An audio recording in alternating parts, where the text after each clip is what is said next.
The broadcast is now starting. All attendees are in listen-only mode. Hello and welcome to today's webinar. We have four presenters from Wilkin Guttenplan and Rimon Law who will be giving you an overview on U.S. state and local tax. From Rimon Law, we have David. David is the chair of Rimon's state and local tax practice. We have Melinda Bramworth. She is a partner at Rimon and handles the international tax. And we also have Vinay, who is a shareholder at Wilkin Guttenplan, who specializes in international tax, and Len Nettie, who specializes in state and local tax.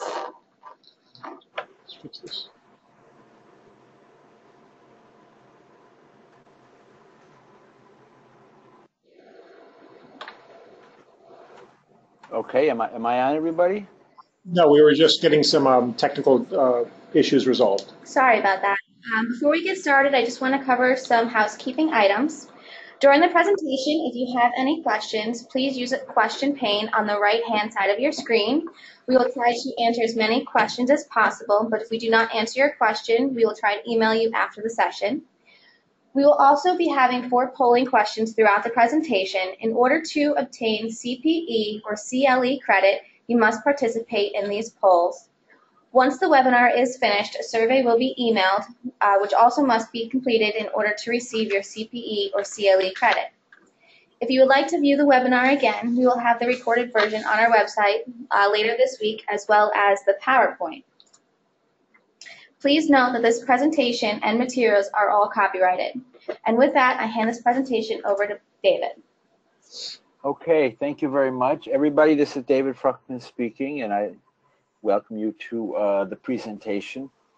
We're going to go 100 minutes or more on this, and by all means submit your questions. As was just stated, we're going to try to get to all of them, but we're going to try and answer them at the end instead of during the presentation, so that'll add a little bit to continuity of the presentation. Here's our agenda for today. First, we'll do the introduction to state and local tax. That's going to be some very basic foundational material. We're going to talk about some common state and local tax misconceptions. And that's a really important section because people tend to operate by impression, and a lot of the impressions are inaccurate, unfortunately.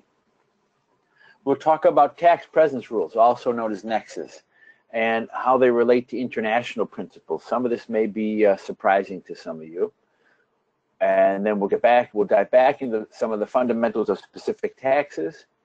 We'll also talk about some planning, since I'm sure a lot of you would like to have some insights into what can be done to add value. People don't pay us just to identify problems, they pay us to fix the problems.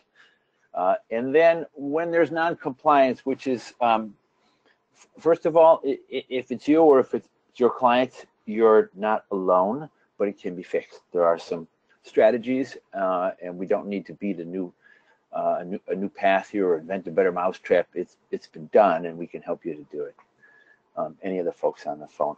I do want to mention also that in addition to these PowerPoint slides and this audio, we all, our firms and each of us individually have information available to you, and you should feel free to access that anytime you want. And so I do suggest that you visit the bios and look at some of the articles and newsletters that are there, because you may find some helpful information to answer some questions that you may have. Okay, so next slide.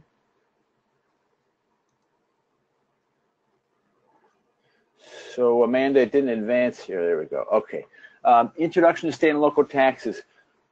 So many taxes. There are certain common ones you know about, and then there are lots of offshoots, and then some old taxes that operate in their own sort of idiosyncratic way. You all know the personal income tax. You know federally, and you know it at the state level, probably. There's also a corporate income tax. I made the sizes there different to emphasize a point. Where state collections are concerned, the personal income tax is much more important than the corporate income tax. And I think on balance, the corporate income tax exists at a state level to protect the personal income tax, because politically you can't impose a tax on individuals and not have it also be on corporations. So it exists for that reason. But the truth of the matter is, the states collect 9 times more of their revenue overall from sales and use taxes, so you see sales tax and use tax down below, than they do from the corporate income tax. And the reason why the corporate income tax gets a lot of emphasis is at the state level is because it gets so much emphasis at the federal level. So just in terms of the amount that's at issue, a whole lot for your clients, you will find that there's a whole lot more at issue coming through sales taxes and use taxes than from the corporate income tax. It's also a franchise tax. That's a tax on net worth. That's a common tax. And then I started just to list the variety of taxes. This is not a complete list by any stretch, but just to demonstrate to you the number of the different kinds of taxes we see. Telecommunications taxes, however telecommunication is defined, documentary stamp taxes on principally on transferring real estate, but it could be on other things as well, depending on how old that tax is in the state.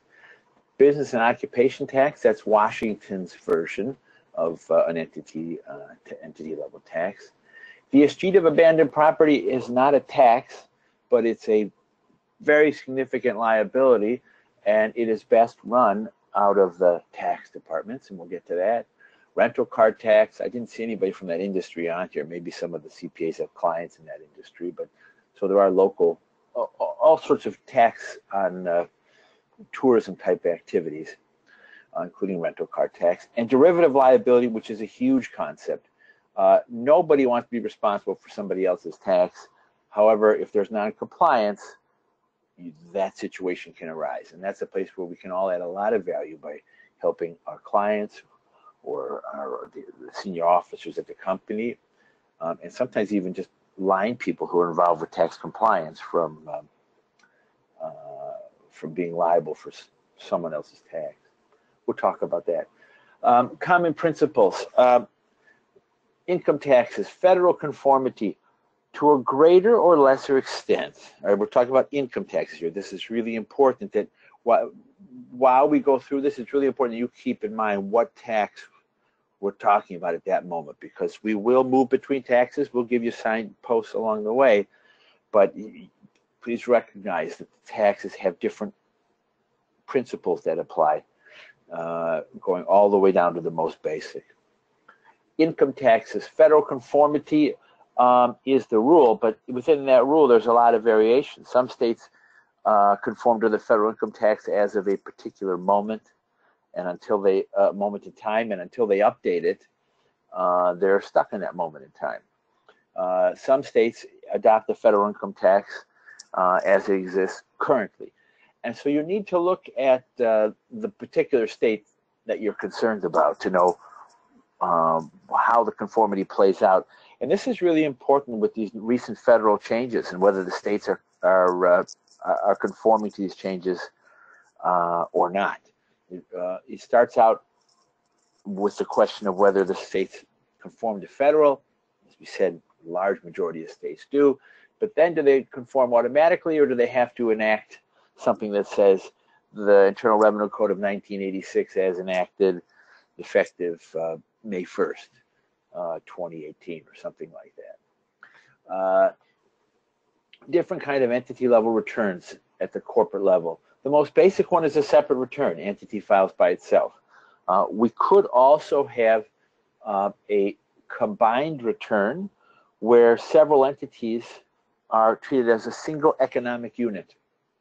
And when they're treated as a single economic unit, all of their income is combined. Everything else that's involved in just determining the amount of income that is taxed by a state, taxable by a state, is combined. And so you can think of it as being one pie, and it's just being made larger by the number of entities that are included, assuming that they all have income. Right? The size of the pie gets larger, and then we have to determine each entity's slice of the pie. That's a combined return. And then a consolidated return, there's a lot of variation here as to what is meant. Different states mean different things by using that term. But you can think of it as being similar to the federal consolidated return, if you like. UDITPA, this is a really important concept or act. It's the Uniform Division of Income for Tax Purposes Act. This is the model act that many states have used. It's old, it's been around for a long time, to determine how big of a slice of a pie they get to impose, on which they can impose their income tax. And again, the pie should be thought of as the pool of income, whether we're talking about a separate entity or a combined entity or a consolidated, a combined group or a consolidated return. We're talking about how we're going to divide up that pie, and we'll touch on that as well. But UDITPA is an essential concept. It makes it so you don't have to learn 50 states' laws each individually. They come from some kind of a common foundation. Sales taxes are transaction taxes. Many people think of them as being similar to a value-added tax, but they are dissimilar from a value-added tax in this respect. A VAT tends to be imposed at each level. As something goes from a manufacturer to a wholesaler to a retailer, there's tax at each level. Sales tax doesn't work that way. Sales tax is imposed only on the sale to the end user. And so when a business is a retailer, there's a lot at stake from non-compliance or miscompliance. It's not just the additional value added at that step, but it's all the tax that should be collected at that one point. And so the treatment of retailers is a higher stakes game than it is under a sales tax and under a VAT. Sales tax is, again, a transaction tax imposed by states. It's imposed by destination. So if the goods are shipped to North Carolina, from India to North Carolina, if you're responsible for the tax at all, it's imposed at North Carolina rates. If it's shipped to Kansas, it's imposed at Kansas rates, or California at California rates. And again, that assumes that there's liability for that tax collection and remittance. If there is liability for tax collection and remittance, but it's not satisfied, we get into the derivative liability concept that we'll talk about in a little bit. Sales taxes are imposed throughout the country on sales of tangible personal property, but generally not on services unless those services are specifically identified. Note, however, that this is a growth area, the taxation of services. I submitted a brief to the U.S. Supreme Court on March 5th on a current case that's in front of the Supreme Court with respect to the taxation of services. And essentially what I wanted the court to know was that many states right now are examining imposing sales tax on services of all kinds. And when they do that, it's going to be a whole new ballgame for those for that area of taxation, and the court needs to be aware of that. Under sales tax, there's something relatively new called the Streamlined Sales and Use Tax Act. The idea is that the states should have, the states that are members of this Streamlined Sales Tax group will have common definitions. So, you'll know what food is versus candy just by looking at one definition. However, whether a state's going to tax food or tax candy and what they're going to do with it is a state-by-state determination. The idea behind the Streamlined Sales Tax Act was to make there be uniform rules so that there would be a commonality among the states and easier compliance for vendors. It's not 100% clear that actually was accomplished, but that was the goal. All right, so those are common principles. common misperceptions. Len, is this you, or should I keep going here? I got this. Thanks, David. Okay. So, good morning, everyone, or good evening if you're watching from overseas. It's our pleasure to present to you today. And I'm going to identify a few common state and local tax misconceptions and kind of identify where in the presentation you're going to get more detail on these. First one is we're only subject to tax in the states we have locations. Certainly having a physical location in any state is going to give you enough of a connection to have tax filing obligations, but that's not the only way to have a tax filing obligation. Dave is going to discuss what this concept of nexus is and the different ways that you can have nexus and have a filing obligation. And as we continue to move forward, states have become more and more aggressive in finding unique, new, and different ways to assert nexus. So just keep that in mind. The laws are always changing, and once one state comes up with something interesting, a lot of other states tend to piggyback on that. Nexus is the same for sales and use and income tax purposes. They can be similar in nature, but they are also very different. Sales tax tends to be more of a physical presence type of test, and for income taxes, there are some activities that are protected, and Dave is going to talk a little bit about Public Law 86-272. We'll probably talk a bit about Quill and one of the very important cases that are being ruled upon in the near future, which will be Wayfair. Another misconception is that if I only sell online, I don't have to collect any sales taxes. This is not true either. As we said, there's different ways to create nexus, and not so long ago, New York went after Amazon to require them to collect sales tax, and effectively what Amazon was doing is they were finding affiliates in New York that would post a link to their website to refer customers over to Amazon, and if those customers successfully purchased from Amazon, they'd pay a referral fee back to that in-state organization. New York successfully asserted the tax and held up in the courts, and now many states have copycatted that and have placed laws like that on their books.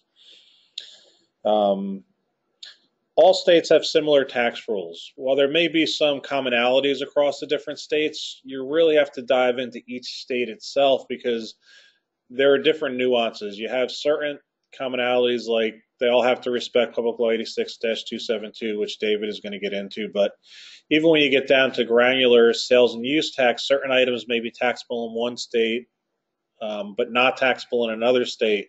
So it can really complicate things as you do business in many states. Next misconception, if the seller doesn't collect sales tax, there's no tax due. As David has said earlier, sales tax is a transactional tax, and many businesses think that if any tax was due, it has to be collected by the seller. That's only true if the seller has nexus in your state. Melinda is going to introduce the concept of use tax for us in a little bit and go through some of the use tax rules, but be very careful there. Another misconception is once I determine if I have a filing obligation, I don't have to revisit it again. It's always going to be the case. This couldn't be further from the truth because states are always changing their rules. And, when there's a tax law change, you have to be on top of it and you have to understand how that tax law change is going to impact you. The other important factor to consider is that your business may change. You may expand your footprint and be operating in more states than you were when you originally had a nexus study. So keep that in mind. You always have to be paying attention each year to where you may have filing obligations or where you may have created a new filing obligation. And the final one that I have to get this program kicked off is Delaware corporations are exempt from state tax. This is a common misconception. The benefit or one of the benefits to incorporating in Delaware, and Dave is going to go into much more detail on this, is by incorporating there, you're not automatically subject to corporate income taxes in Delaware. Certainly, if you're transacting or conducting business in Delaware, you would be subject to income taxes. I think that kind of gets lost in the shuffle a lot of times, where corporations think that just by organizing in Delaware, they'd never have to pay Delaware state tax.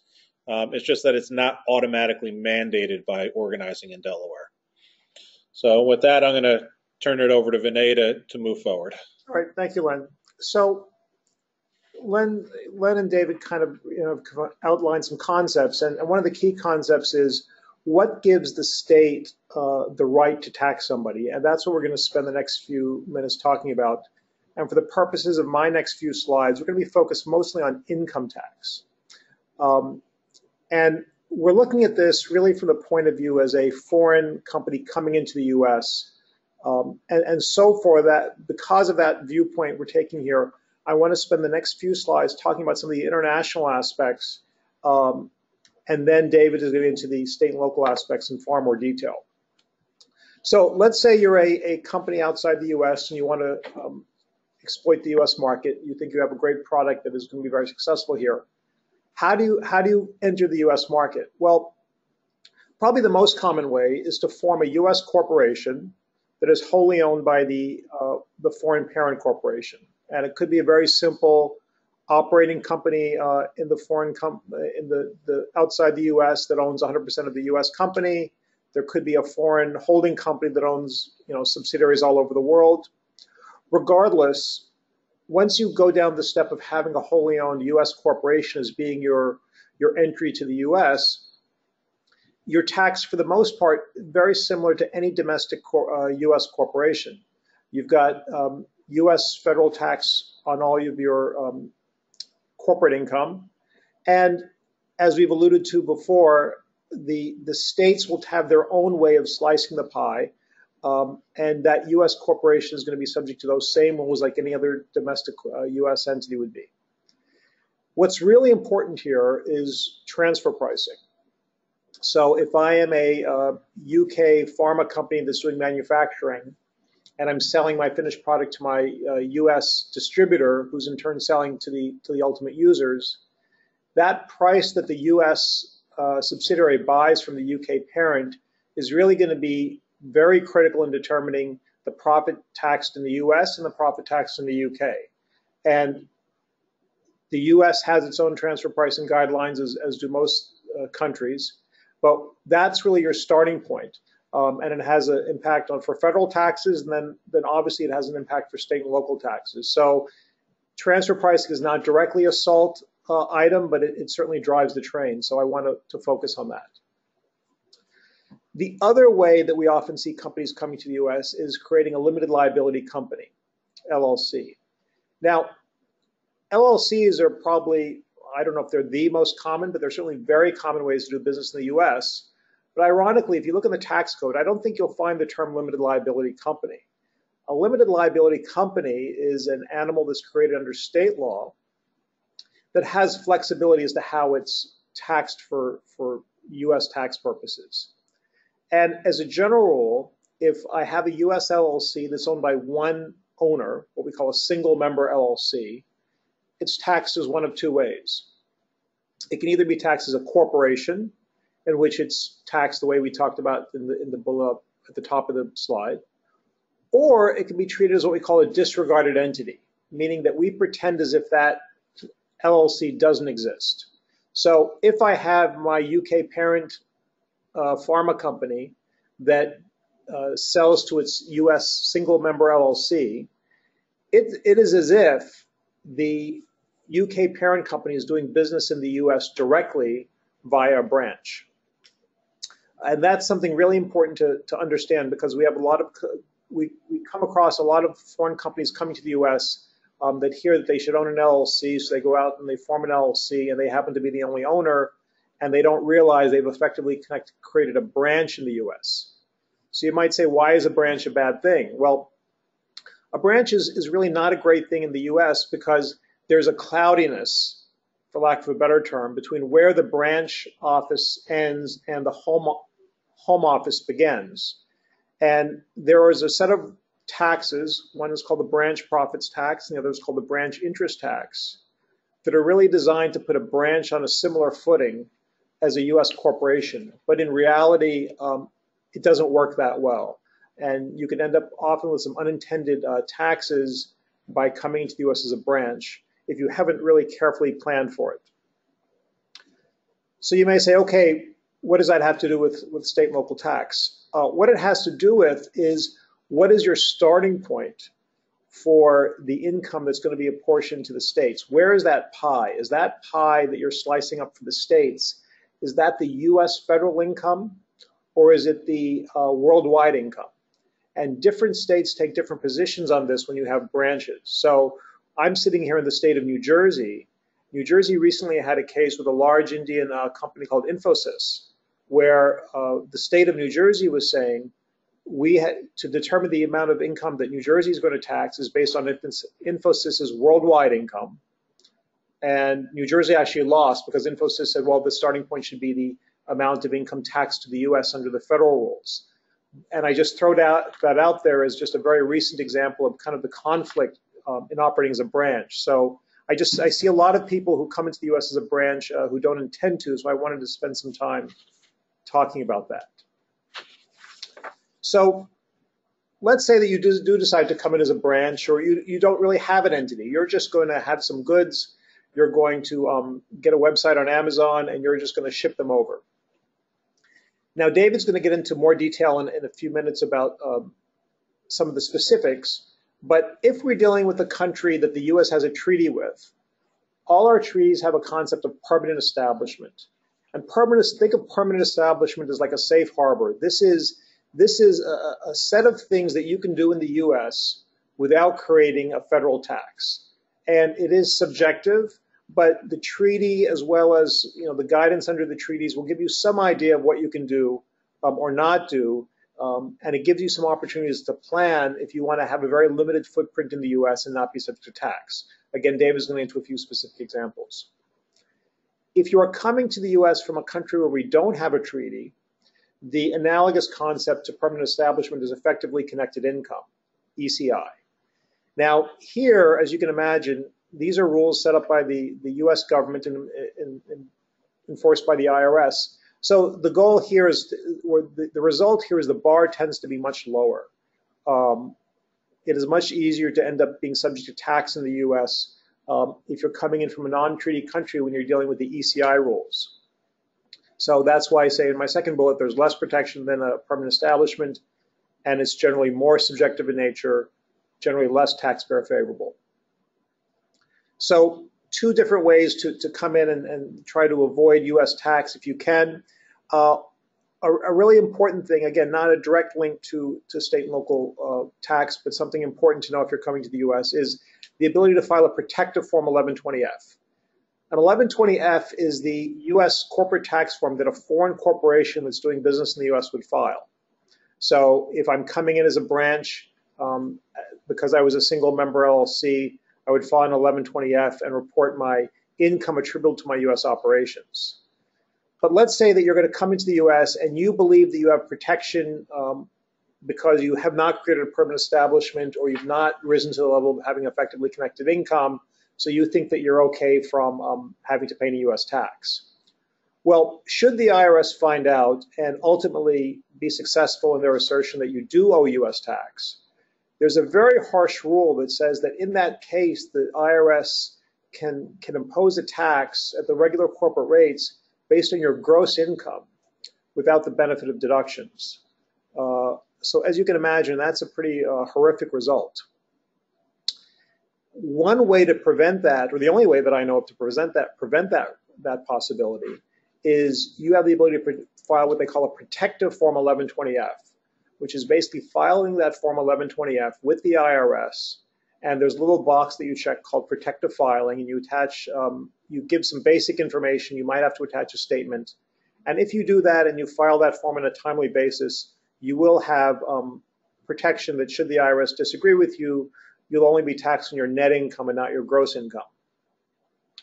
If you end up in that situation, obviously that will have a major impact on your state and local filings, because, as we said before, usually, but not always, your federal income is your starting point for your state and local filings. So that's why filing the Form 1120-F can be really important.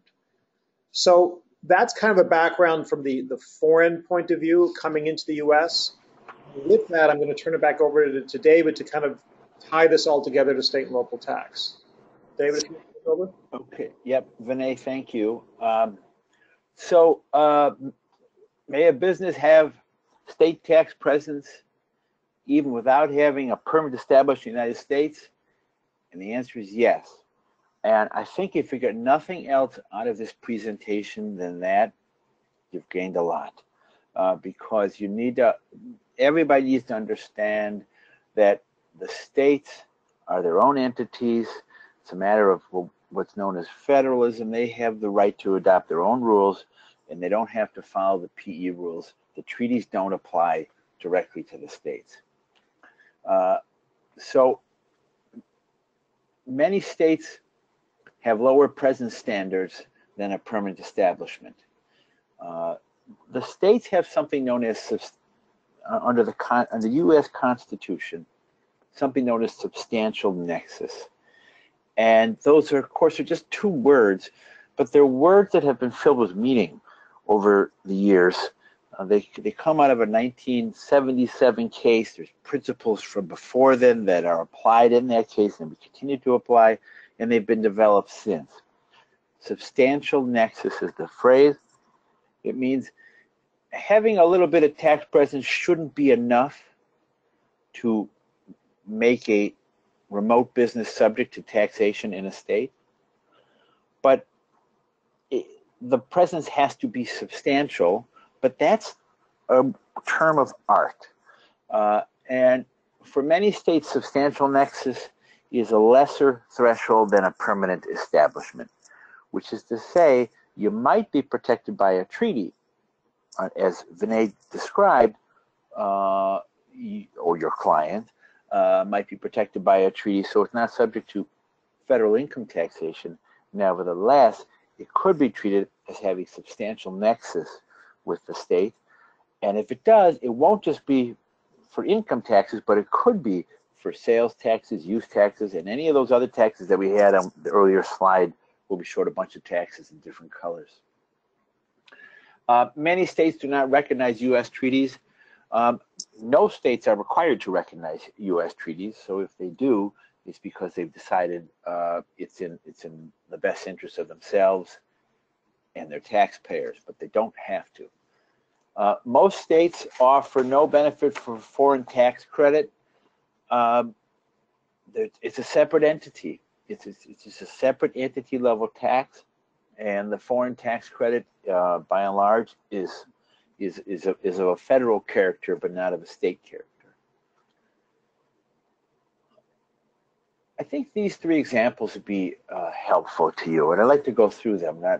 We won't beat them to death. We'll just talk through them. But I want you to see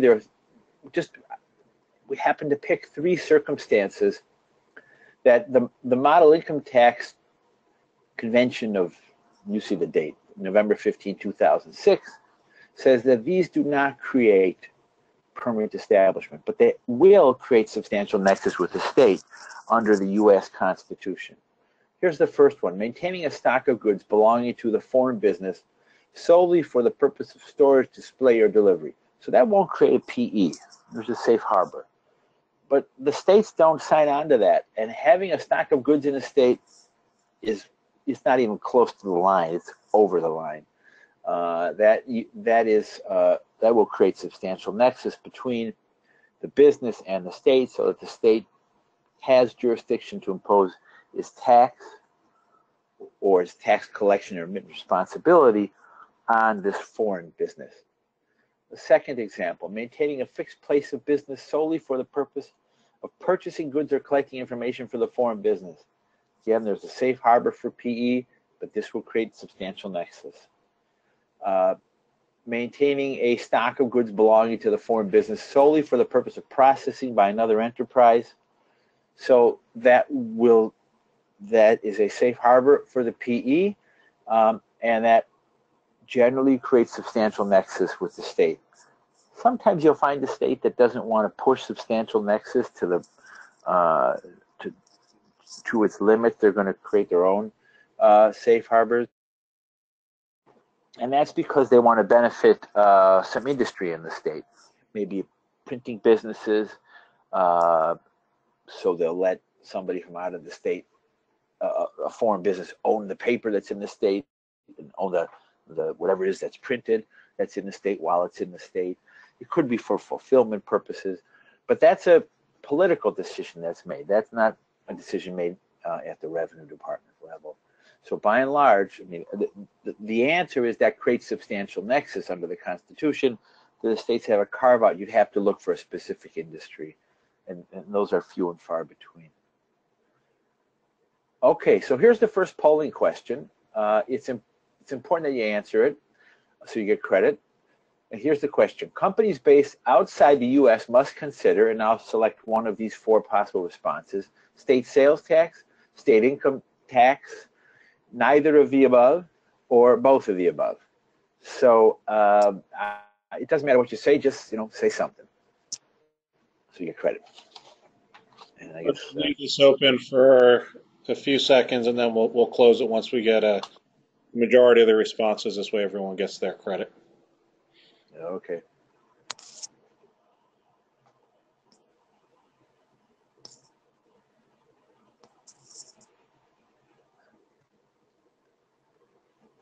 So another few seconds. If you haven't voted, please vote to make sure you get the credit if you need credit.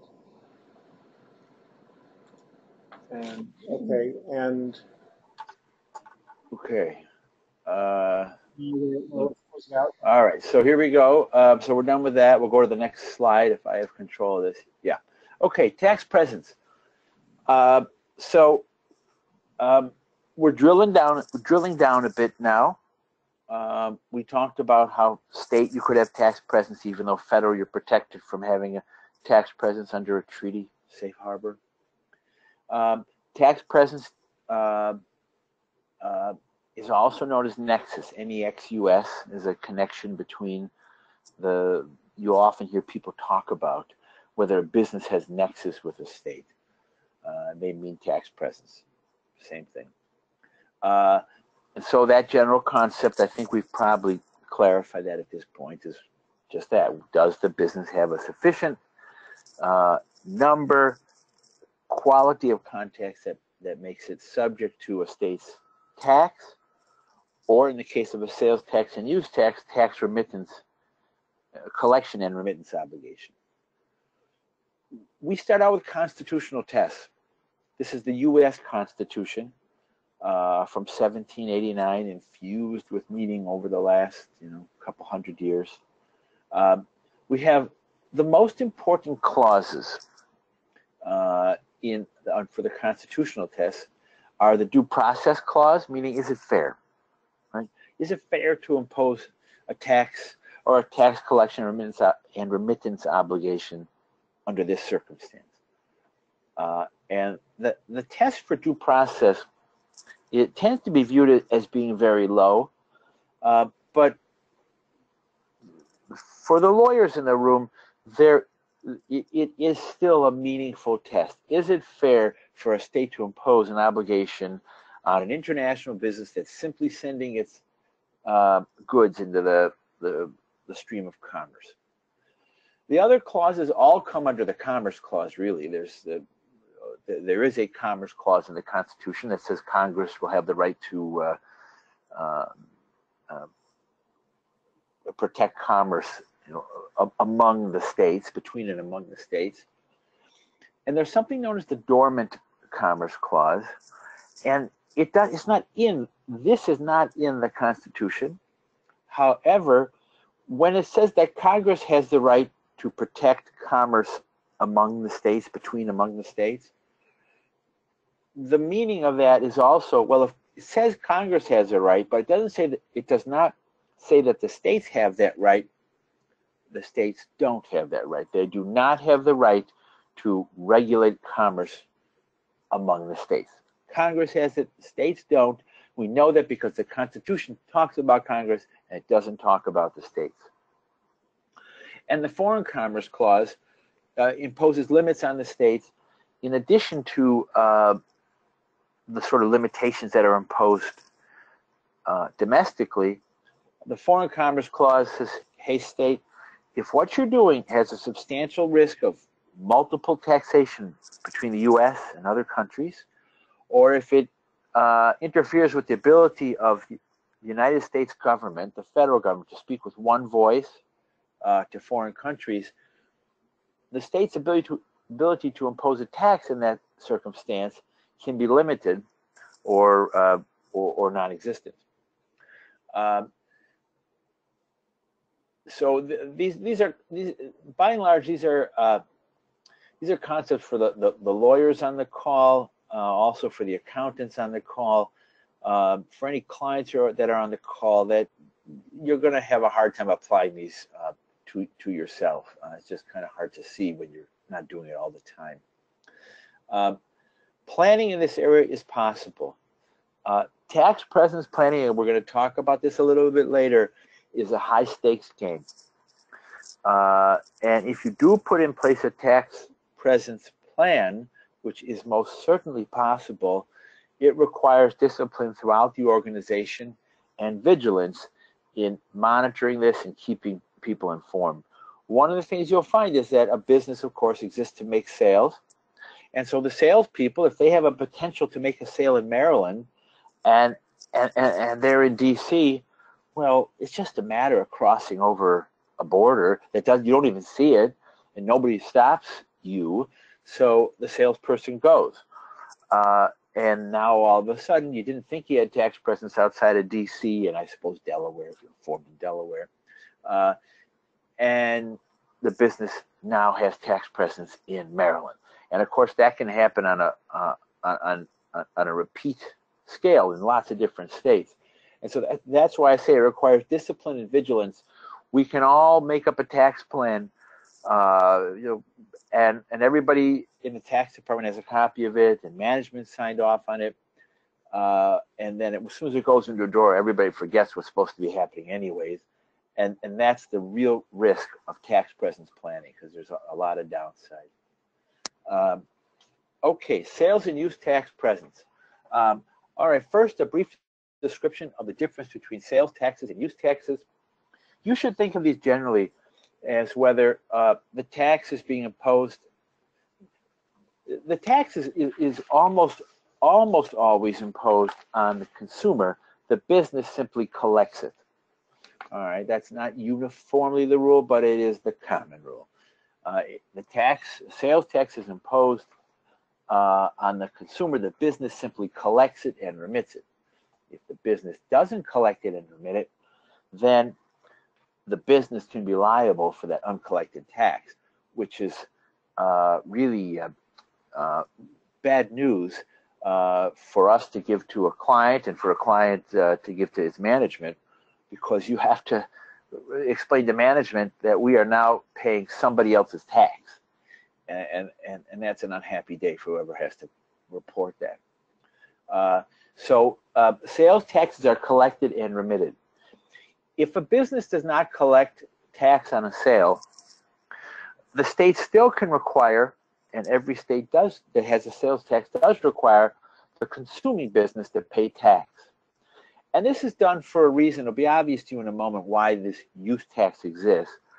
If the state of Illinois imposed sales tax on sales within the state, but didn't impose use tax on purchases from outside the state that are brought into the state, well, then it would create an incentive for businesses to travel across the border to Indiana or Wisconsin or Michigan or Iowa or Missouri, purchase whatever it was they wanted and bring it back across the border and have no tax liability.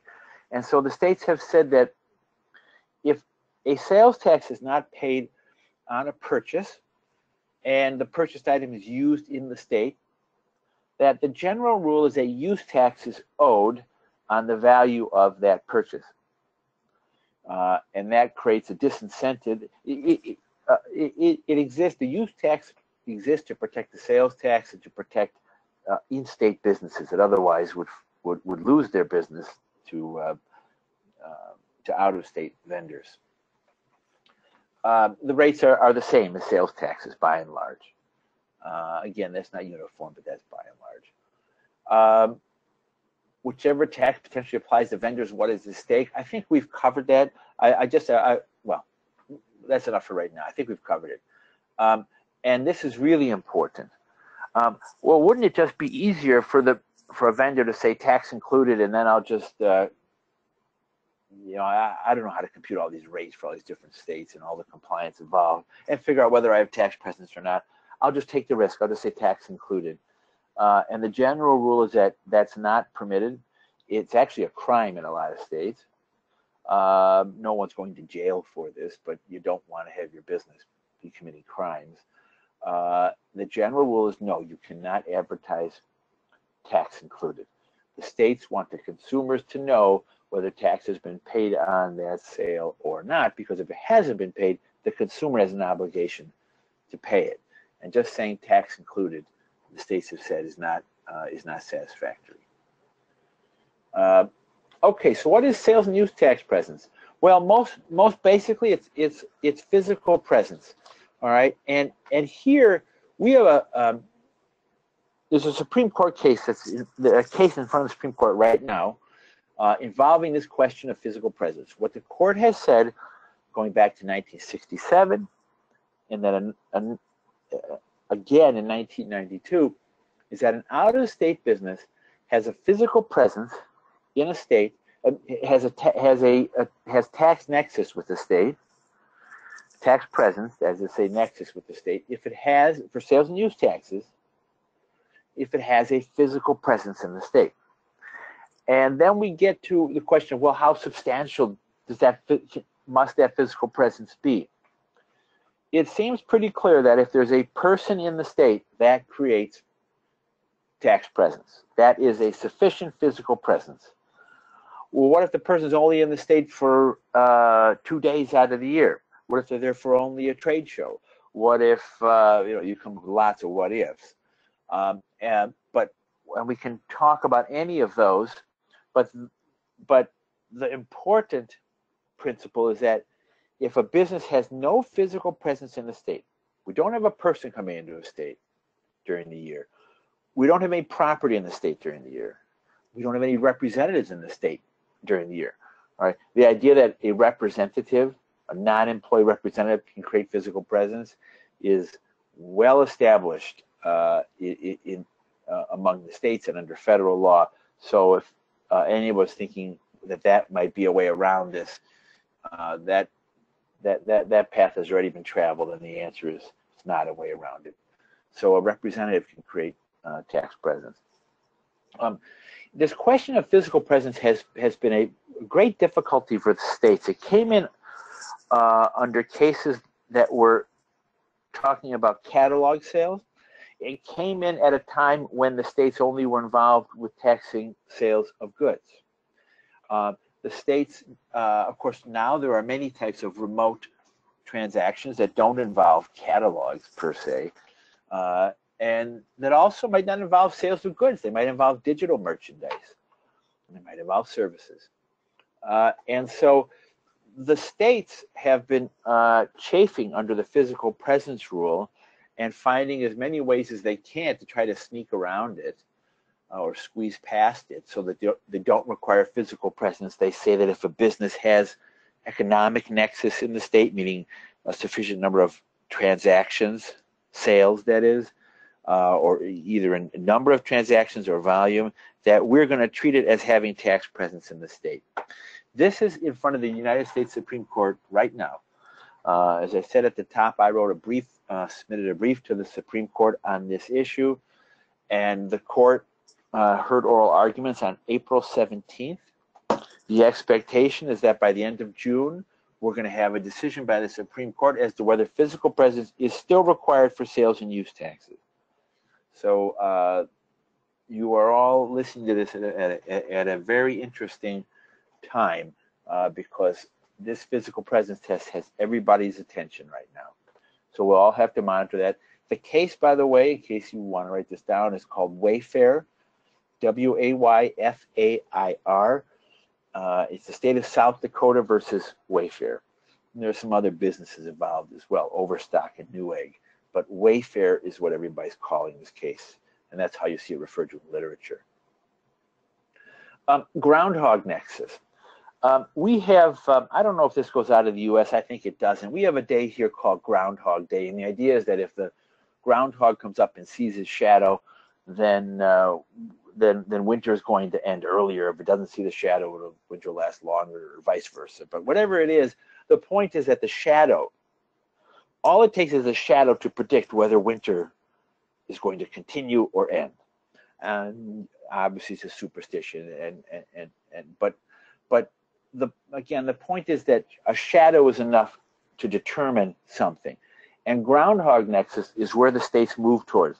They would like to be able to say that if a business has a shadow in the state, that's enough for it to have tax presence in the state, right? And that's a physical enough characteristic to treat as having tax presence in the state.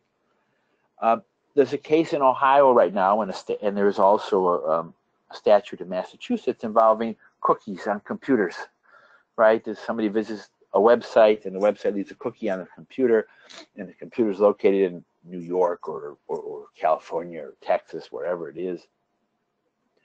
And now the concept is, well, the business owns that cookie, it placed the cookie, so it now has tax presence in the state. That's the most recent version of groundhog nexus. Does that create substantial nexus? And as you can see, we're far, far removed from the PE kind of concepts. The threshold here for state purposes, as we told you a few moments ago, is much lower.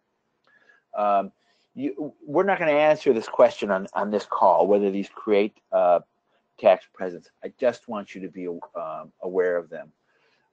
Trailing nexus, if a business has tax presence in the state today, does that mean it has, but then we pulled out, does that mean we have tax presence tomorrow? What about in 3 months from now? The business is pulled out of the state. Should we still be treated as having tax presence? I found my returns on a quarterly basis. So if I'm here for the whole quarter, maybe I shouldn't be treated as here for the, I'm here for the entire first quarter. Maybe I should not be treated as being in the state in the second quarter, or for sure the third quarter, or the fourth quarter is even further removed. Trailing nexus is a very controversial concept. Texas had a trailing nexus statute for a long time, but they would never enforce it. You would get into disputes with them where they could enforce it and they wouldn't, because they weren't comfortable with its constitutionality and they didn't want to test it. They liked having it in their regulations, but when it came down to actually enforcing it, they weren't going to do it. They've since revoked that. But trailing nexus is another concept. How long does a business have nexus in the state when it clearly had nexus at some point? Okay. So now substantial nexus is the presence test for all taxes, but it can be a different standard for different types of taxes. We know we need a physical presence test currently, at least, for sales and use taxes. The court's looking at that. But other taxes generally do not require physical presence. Economic nexus can be enough.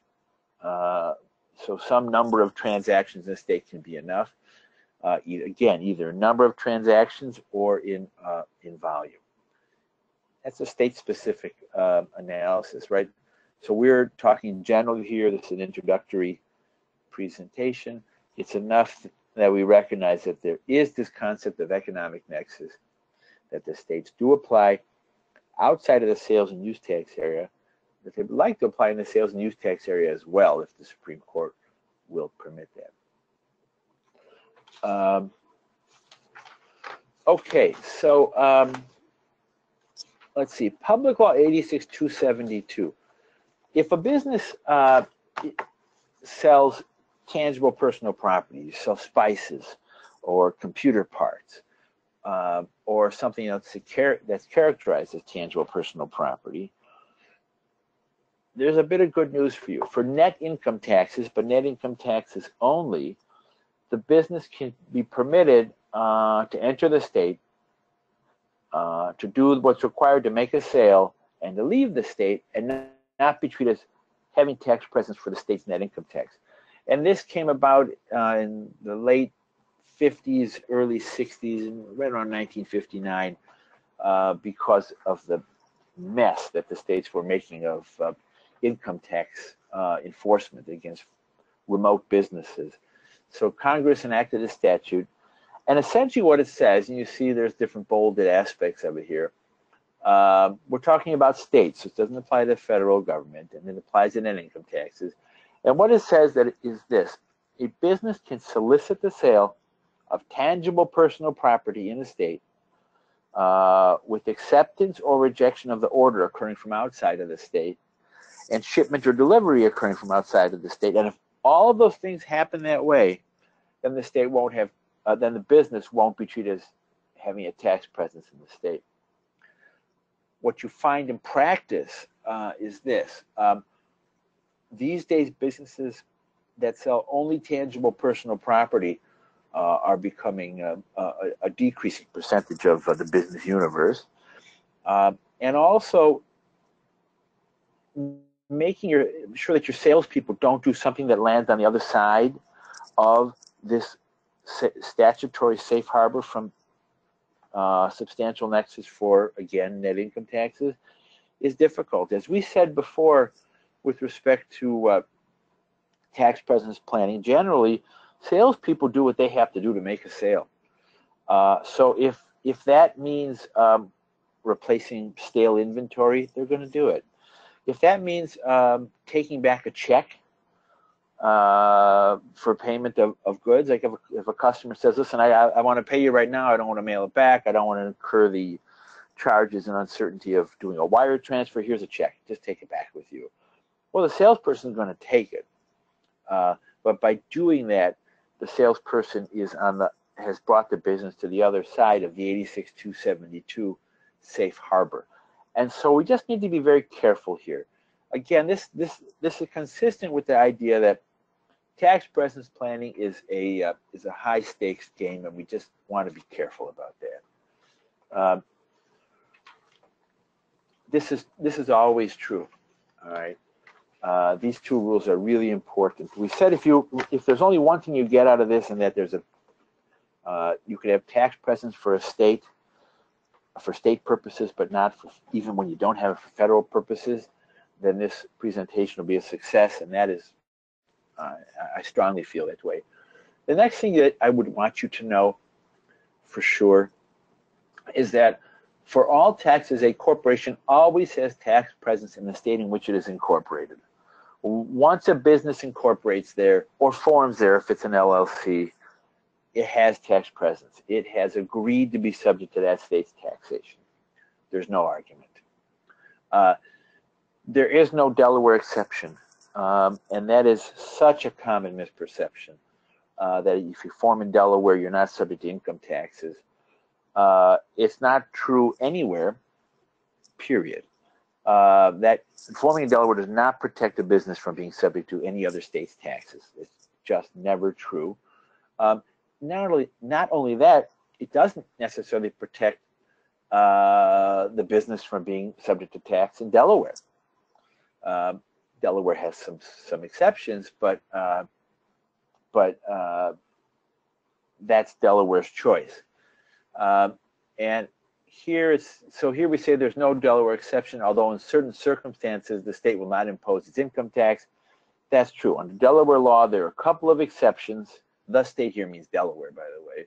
In certain circumstances, Delaware will not impose its income tax, even though a business is incorporated in Delaware or formed in Delaware. That's true, but probably you really don't care all that much about Delaware income taxes. The bigger issue here was whether the business is subject to tax in other jurisdictions, and that's where there is a large misimpression. Okay, I think Melissa and Len, do you want to take over the next slide? Should I keep going? What would you prefer? Sure. We'll go. Okay. Thank you, David. So we're going to jump into the fundamentals of state and local taxes. I'll start with the sales and use, and then I'll turn it over to Len, who's going to go into depth in the income, then allocation, apportionment, and so forth. So we've talked a bit about sales tax. Think of it as a transactional tax, a destination tax. Where is the item ultimately going to end up in commerce? Generally, the seller is responsible for collecting the sales tax in the states where it has tax presence that we've talked about, and also for remitting it to the state, and we'll talk about that in depth. So, real general example, let's say I'm a business in New Jersey. I make pens, and I've done everything that I have to do to register as a sales tax collector in the state. And I sell a pen to Vinay for $10. It's a nice pen. Must be a good pen. Yeah, it's a good pen. With ink cartridges. Well, okay. So anyway, I sell Vinay a pen for $10. And here in New Jersey, the sales tax rate is 6.625%. So I give Vinay an invoice for that $10 pen plus 66 cents of sales tax on his invoice. I am obligated to collect that full amount, the $10.66, and remit same 66 cents, the sales tax, over to the state, whether Vinay has paid that invoice or not. I have to collect that and remit it over to the state, generally quarterly, and that's generally how it works. We'll talk about the potential mismatch of cash and reporting at the end of this slide. So that's how it generally works. Sales of tangible property are subject to the sales tax. So pens and so forth, paper, chairs, items like that are all subject to sales tax. And generally, sales of services are not subject to sales tax, though if you look at the state statutes, New Jersey specifically and others, there are certain services that are going to be subject to sales tax. For example, sometimes electronic transmission of voice data is going to be a subject to sales tax. Maintaining equipment is generally a taxable service. Repair services and things like that are going to be subject to sales tax. So it's always a good idea to reference the specific state statute that you're thinking about transacting business in first to see what the enumerated exceptions and inclusions are. Okay, so states have specific exceptions to the general rules, and we have here typically the accrual method is required. So that opens up the potential for, as I said in my example, what if I invoice Vinay for that $10.66 and the end of my quarter comes and perhaps he hasn't paid that invoice as of yet? I still am required to turn over that 66 cents of sales tax to the state, whether he has paid or not. So there's occasion where I may be out of pocket a certain amount of tax waiting for the cash to come in because I'm on the accrual method. So that's just something to be aware of. I mentioned the quarterly example because we're sitting in New Jersey, and generally you're going to have to remit your sales tax on a quarterly basis.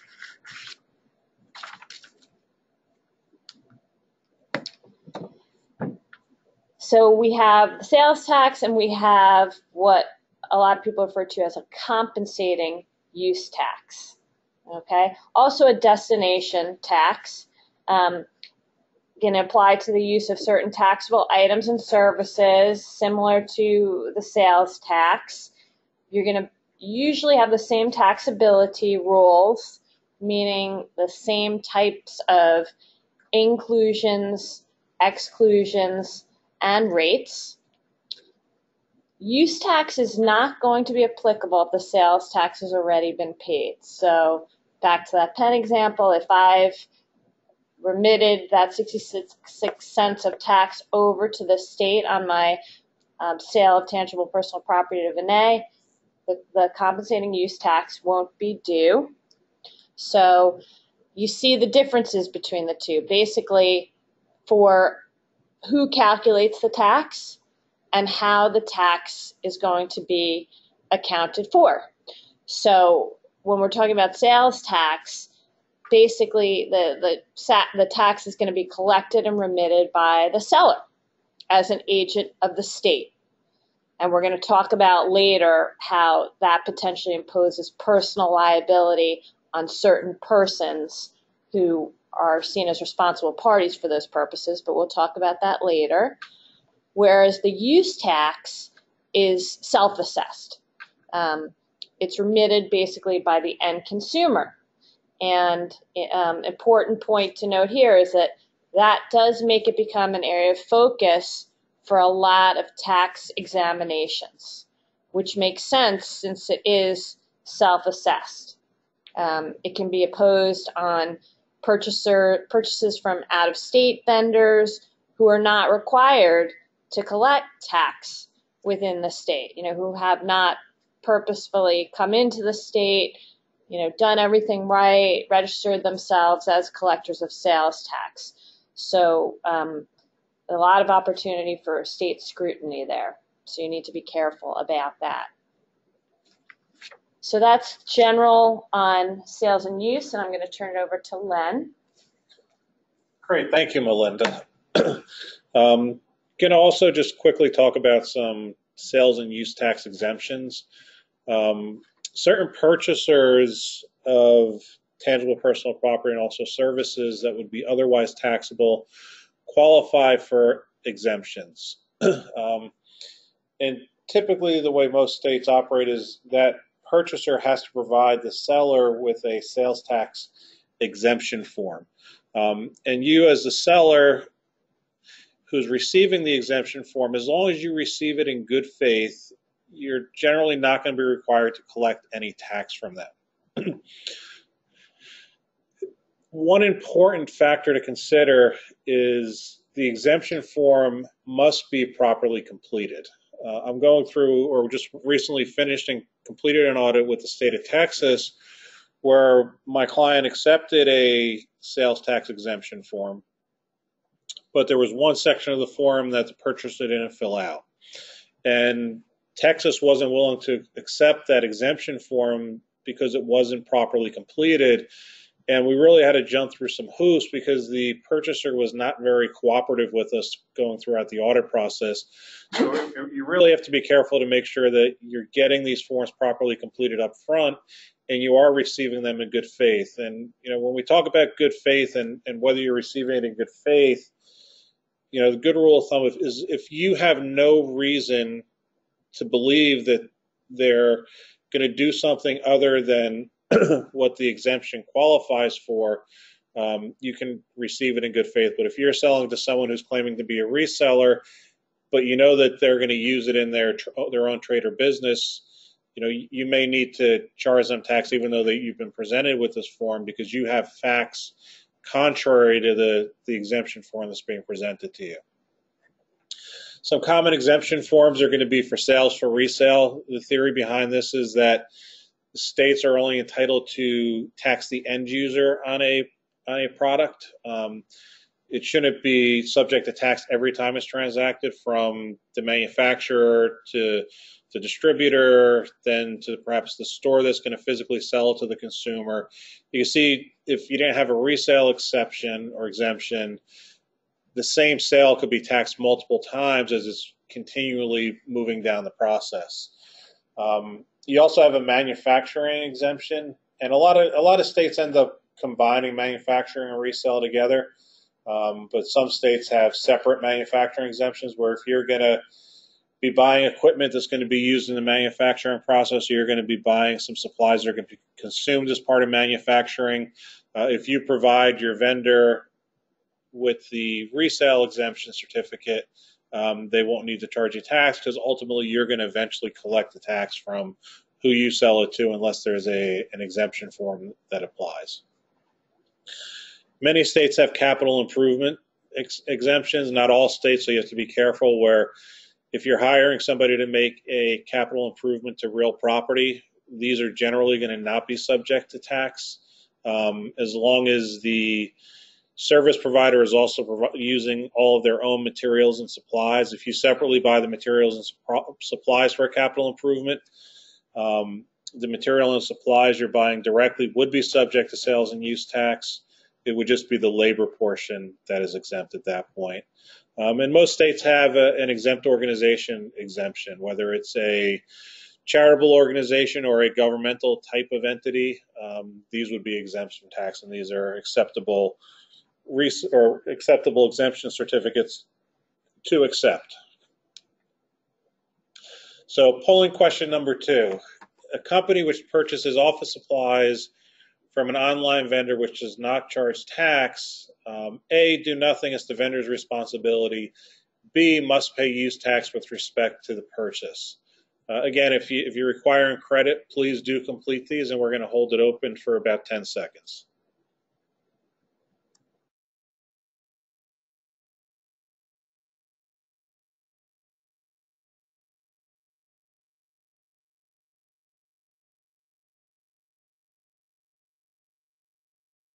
So go ahead and answer if you haven't answered yet. We were about to close out the polling.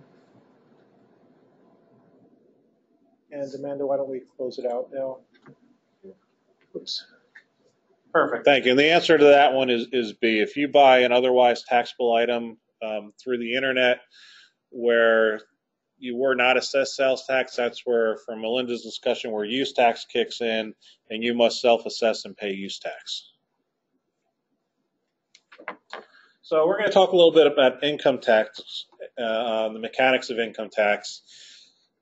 And David had mentioned earlier in the program that most states, your starting point is what is your federal taxable income, and that states have some adjustments that you need to make to federal taxable income to arrive at what the state income is. One big one, which we're all seeing now, especially with previous tax legislation and this most recent legislation, is many states decouple from bonus depreciation, meaning that they're not going to recognize, they're going to make you depreciate the fixed asset over the useful life rather than being able to deduct 100% up front, as is allowed for federal purposes now.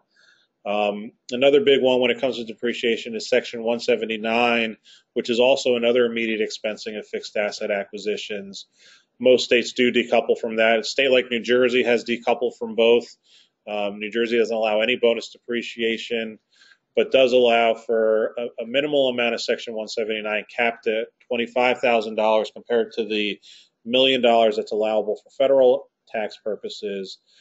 A state like New York is a little different, where New York doesn't allow any bonus depreciation, but still does respect and allow for Section 179.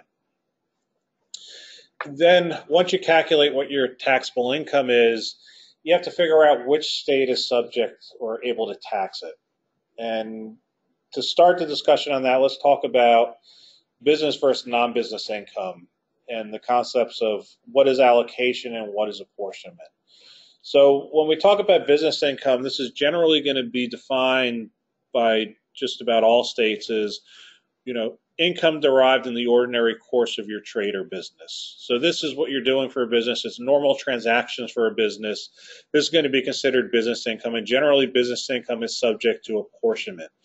And what apportionment is, it's going to be allocated or apportioned to different states based on a certain factors test, and we'll get into more detail on that in just a moment. When you're dealing with non-business income, it's generally anything that arises outside of the normal course of your trade or business, selling of a particular asset perhaps. And when you have non-business income, it's going to be directly allocated to the state in which that income is earned or derived. So where it gets a little tricky is when states have definitions of business versus non-business. As we said, there's commonalities, but it's not an exact science where all states have the same rules. And two areas where I'll just give brief examples of where there's some differences between the definition of business and non-business income. One is for rental real estate and sales of rental properties. Some states consider that business income subject to apportionment, and other states consider it to be non-business income subject to allocation. So you could end up having the same income allocated under two different principles depending upon which state you're operating in. Another big one, which is very critical in the M&A world, and I know Vinay is going to talk a little bit more about M&A later in the process, but the concept of goodwill and whether or not goodwill is a business or non-business asset. Many states take the position that it is a business asset. It should be subject to taxation in the state based on the apportionment factors. Some states still take the position that it's non-business income and would be allocated to where your base of operations are. Another big challenge that's difficult to get your arms around as a business owner or operator of a business is, the corporate rules are often different from partnership or individual tax rules. Give you an example, when we talk about the common apportionment methods, there's a few different methods. There's two main ones. One is going to be a three-factor approach where you take a look at what percentage of your sales are into that state, what percentage of your property is located into that state, and what percentage of payroll is being paid in that state. And you come to an average of those three factors, and that's your apportionment percentage. A lot of states have different apportionment factors or different apportionment calculations between corporate and partnership taxation. And if you're a business that has multiple lines of business, some as LLCs operating as partnerships, some operating as corporations, it can be a little cumbersome and difficult. So New Jersey, for example, and also New York for that matter, for corporate purposes, there's a single sales factor, meaning you don't have to worry about payroll or property. It's entirely a single sales factor. But for partnership or LLC purposes, you still have a three-factor approach that you have to go through. So that's kind of a disconnect in state taxes between the type of entity you choose to operate out of. And the trend in this area has been most states have started to adopt a single sales factor, and more states every year continue to move to this. The main reason for this is they want to attract businesses to come into the state, so they're trying to shift the tax burden to out-of-state sellers or out-of-state companies, where under the traditional or historic three-factor approach, if your base of operations is in, I'll use New Jersey for an example, and you're paying taxes to New Jersey, you're going to have a very high apportionment factor to New Jersey under a three-factor approach because a lot of your properties in New Jersey, a lot of your payrolls in New Jersey. Even if you had no sales physically within New Jersey, you would still end up with a high apportionment factor. So what the states are trying to do with single sales factor is shift the tax burden from in-state companies to the out-of-state companies who are selling into the state. Some other common ones is some states are kind of take a hybrid of the traditional three-factor and the single sales factor, where some do a three-factor approach with a double or triple weighted sales factor, just to kind of skew it more towards the sales factor as opposed to the other factors. Another thing you have to consider is not only the state level tax, but also the local tax. A state like New York, if you're operating in both the state of New York and New York City, as a corporation, you have to pay corporate level taxes to both the state and the city. And New York City has now moved to a single sales factor, but for a long time, New York was a single sales factor, but New York City was a three-factor approach, and they were slowly phasing into a single sales factor. So you could be in a position where the state and the city or the state and the locality have different ways of taxing the same income.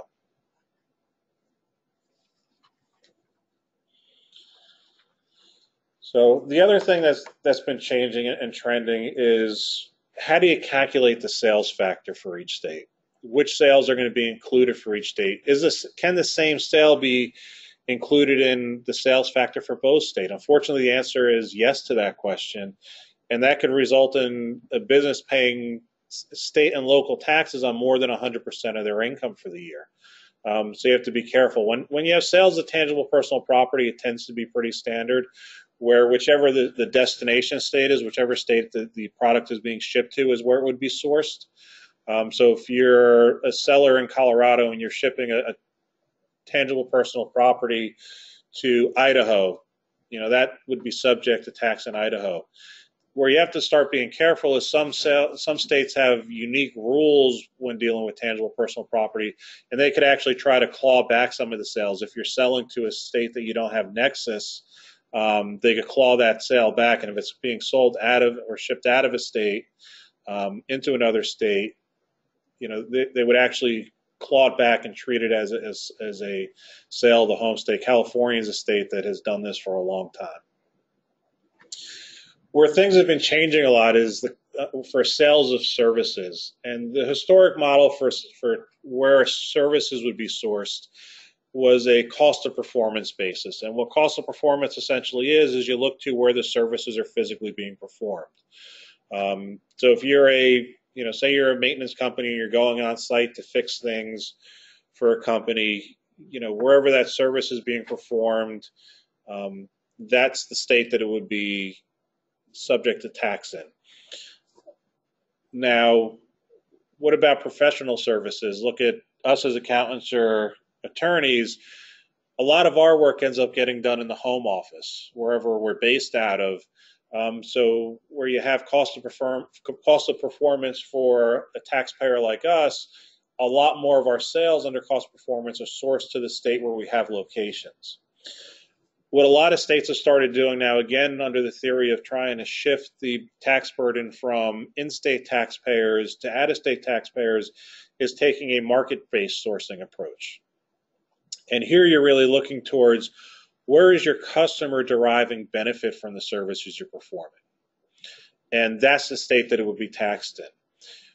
Where you can have complications and start seeing your sales subject to tax in more than one place or more than one state is where you have neighboring states where, say I'll give two examples. And I'm going to use New Jersey and New York just because that's where we physically are right now. New Jersey-based service providing company that provides most of the services in New Jersey.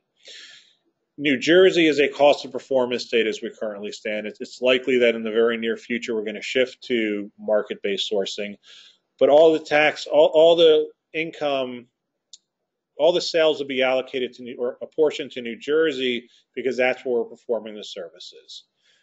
Say that we had a client in New York and we were performing the services in New Jersey. So under cost of performance, that sale is allocated or apportioned to New Jersey.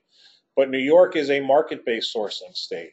So because the customer or our client is receiving a benefit in New York takes a position under market-based sourcing that's a New York sale. So there's a sale that we just conducted that's going to be subject to tax in both states.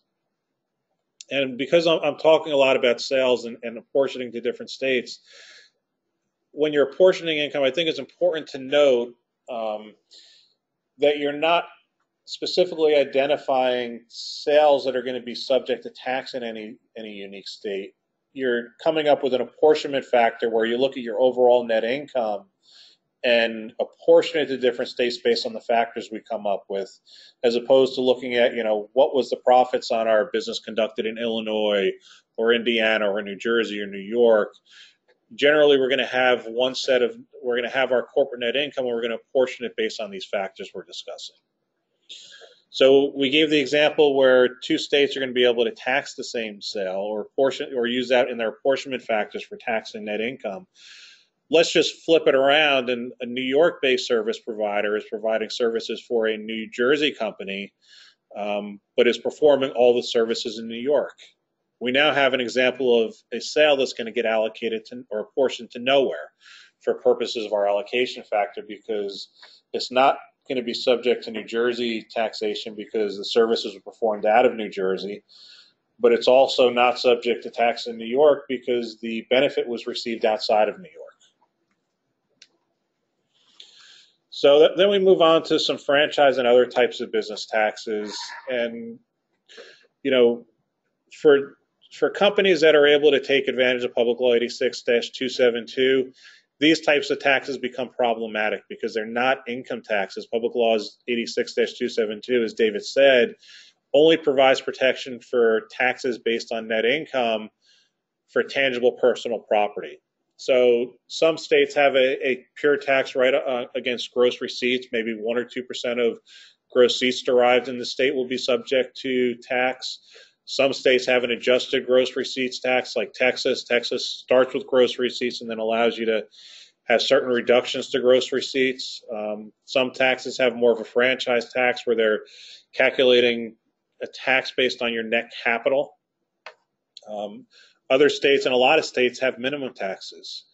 Where it can kind of even get more confusing is a state like New York has 3 different methods of imposing taxes. You have to go through 3 different calculations, and you end up paying tax on whichever method creates the highest tax liability. So it can be somewhat, cumbersome and complicated as you go through this. Last tax that I'm going to talk about in this section is going to be payroll taxes.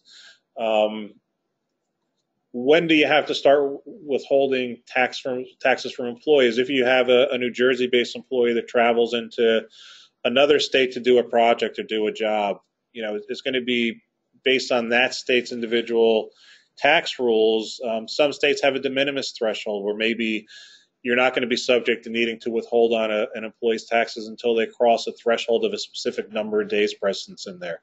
Other states will have no de minimis, and the second they go into a state to perform services, you're going to have to start withholding taxes.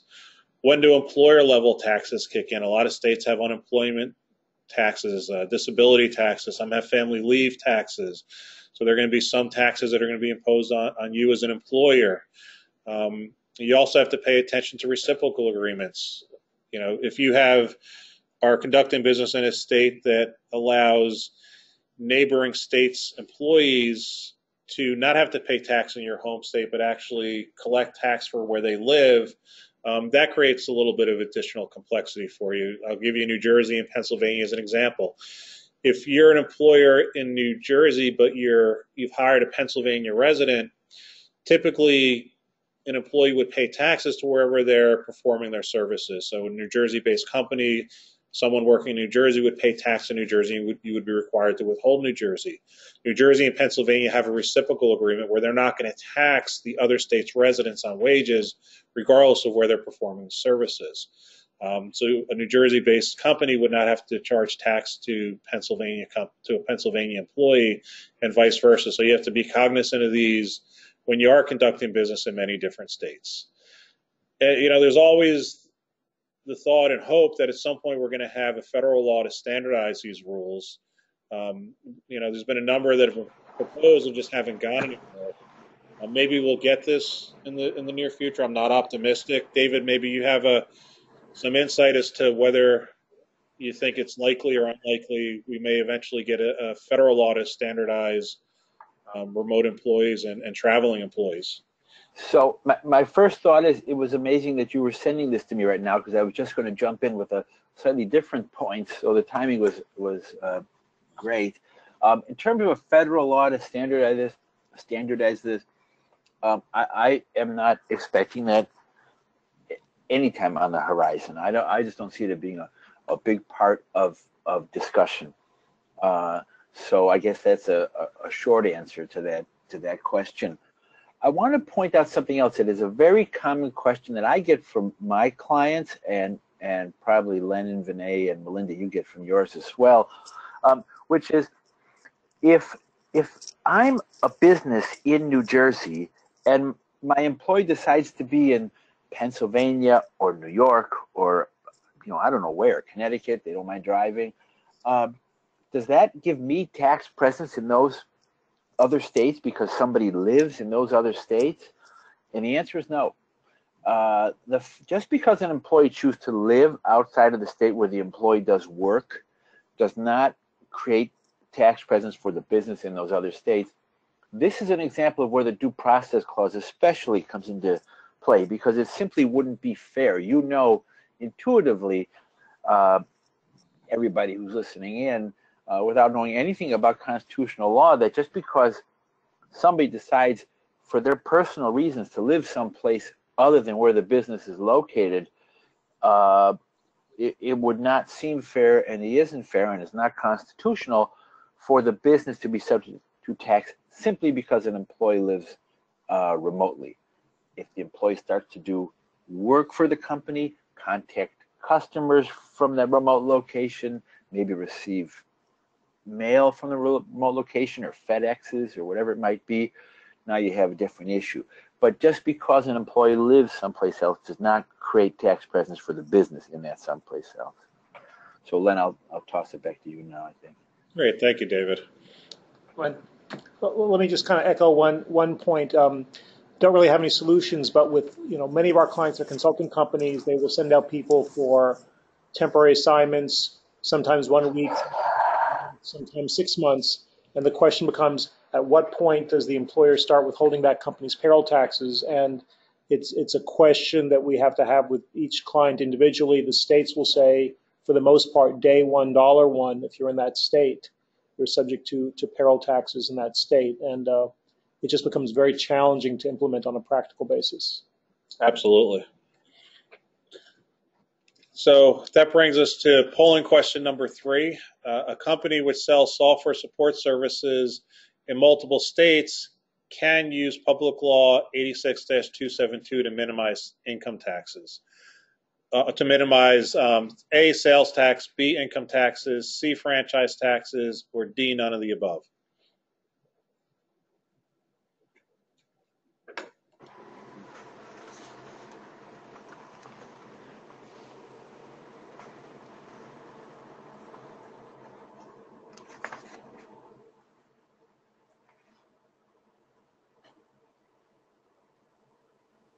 We've got about half the people, or more, 3/4 of the people have voted. We're going to close out voting in a few more seconds. And this is actually, okay, Amanda, let's close out the voting. This is actually a good question, Len, because we had 58% of the people chose option B, 5% chose option A, 58% chose option B, 16% C, and 21% D. Perhaps some of that was from my slippage and saying income tax first, but you have to remember that Public Law 86-272 only applies to sales of tangible personal property. So the fact this is software support services being sold in multiple states, you can't use Public Law 86-272 protection, so it would be D, none of the above. And just to give you some background, when we wrote this question, it was originally software. And Len pointed out to me that while some states will treat software as tangible personal property, some states will not. So to make the example easier, we changed it to software support services, which clearly would be a service and would fall under the protection. So David, we're going to turn it back over to you for some planning strategies. Okay. All right, planning strategies. I'm going to start out with what you shouldn't do. I'm not having any luck controlling this right now. The next screen is bad tax planning. Thank you. There are unlimited ways to do things the wrong way, but here are some common ones. The ostrich approach, which is, in fact, the #1 approach of all time, which is we're just going to ignore this. When Oklahoma comes knocking on our door, we will worry about Oklahoma, but we are not going to worry about it right now. That approach tends to be very common, especially among startup companies. In fact, it's like the only approach they take in a lot of cases. And I get it as a matter of a business matter, why they do that. They want to focus on fixing the product, the service, whatever it is, making the sale. I understand that perfectly well.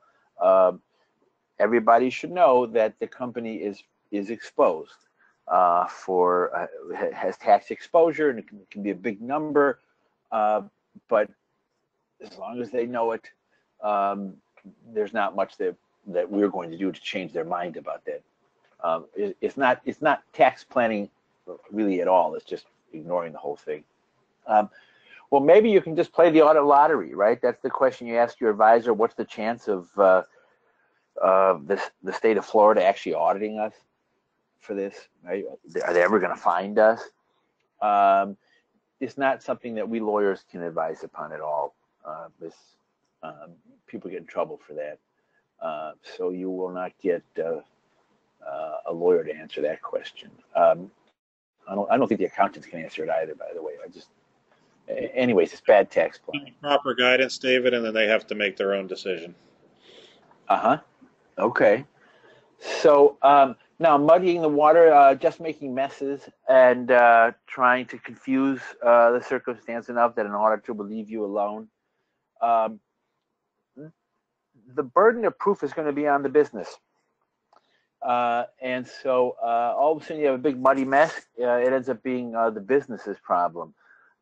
So that's really bad tax planning. You've created your own mess that you have to get yourself out of. And then running with the pack, I guess that's a bunch of dogs there in the lower right. Do what everybody else does. There is a certain logic to that. It doesn't mean it's wrong because everybody else is doing it. As long as you have a defensible position, maybe you can avoid penalties if the state comes to enforce whatever tax it is that you might be planning for. But it's, again, it's not really tax planning per se. So enough about bad tax planning. Those are just 4 examples. Again, I'm kind of frozen here. I'm flipping the slide, so if somebody would do that. Good tax, thank you. Good tax planning. We talked about tax presence planning before.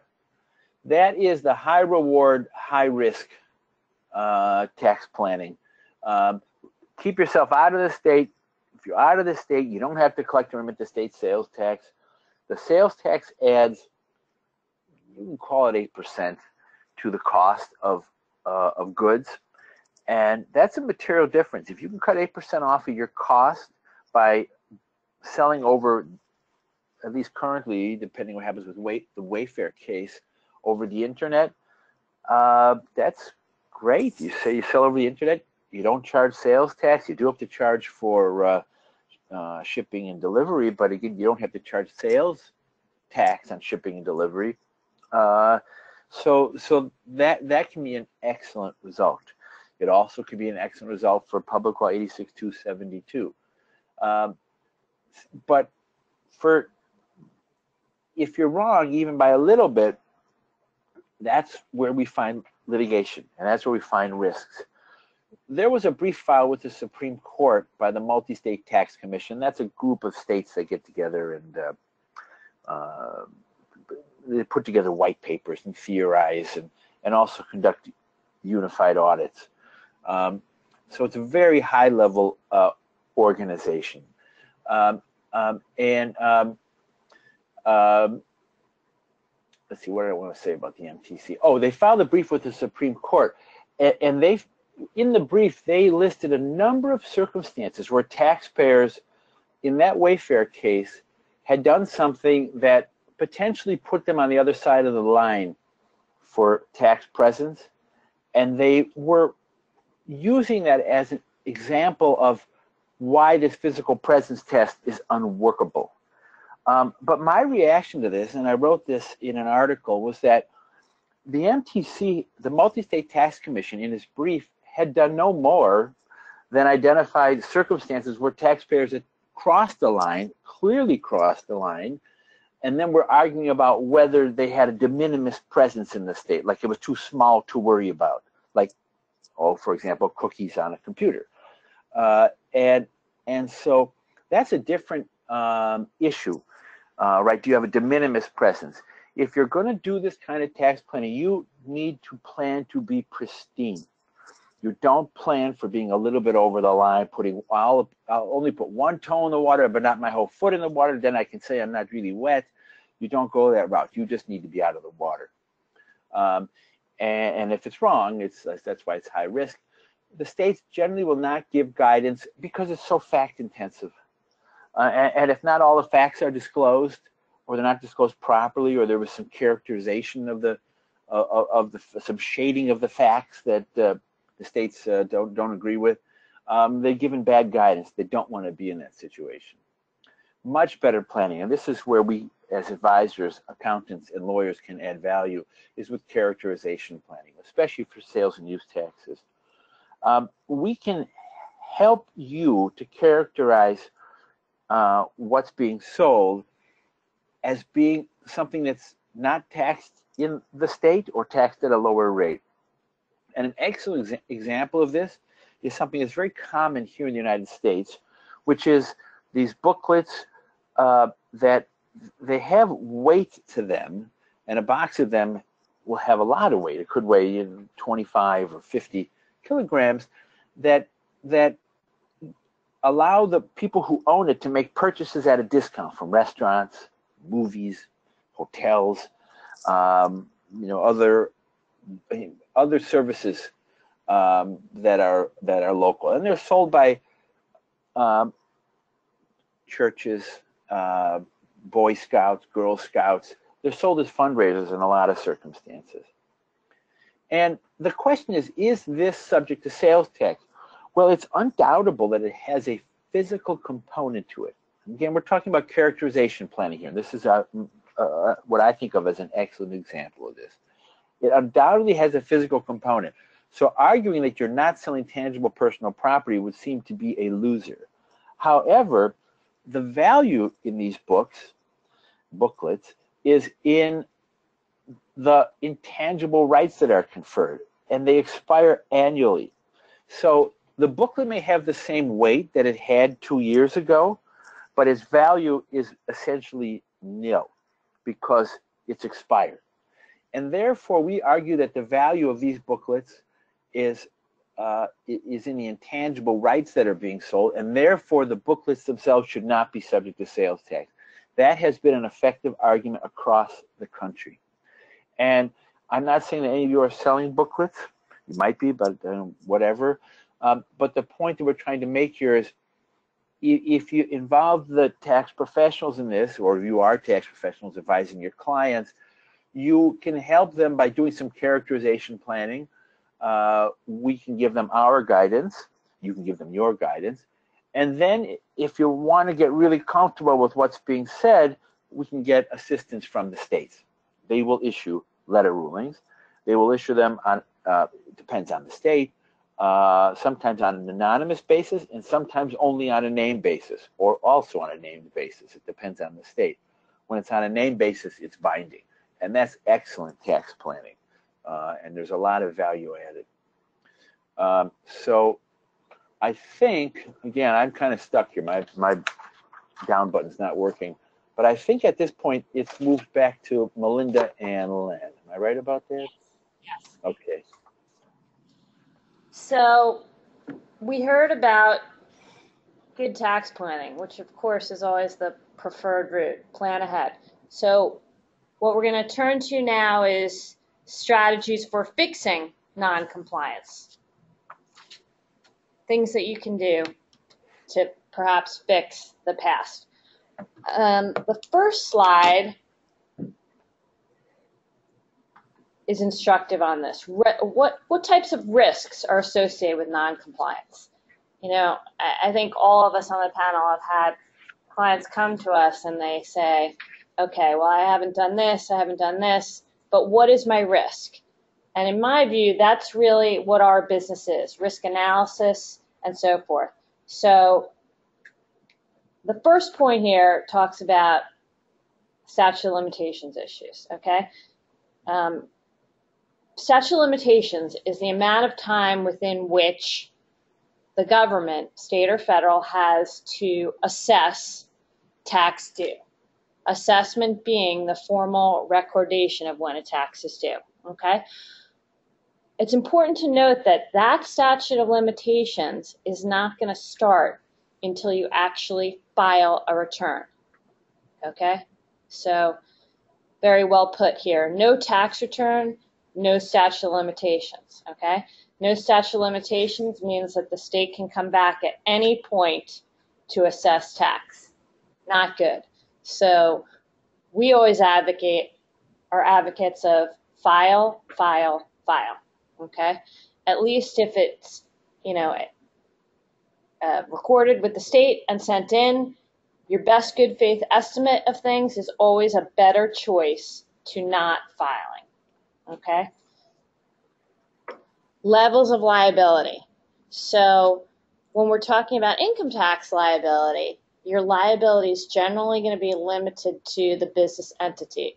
What do I mean by that? Let's say you're a corporation doing business in New Jersey.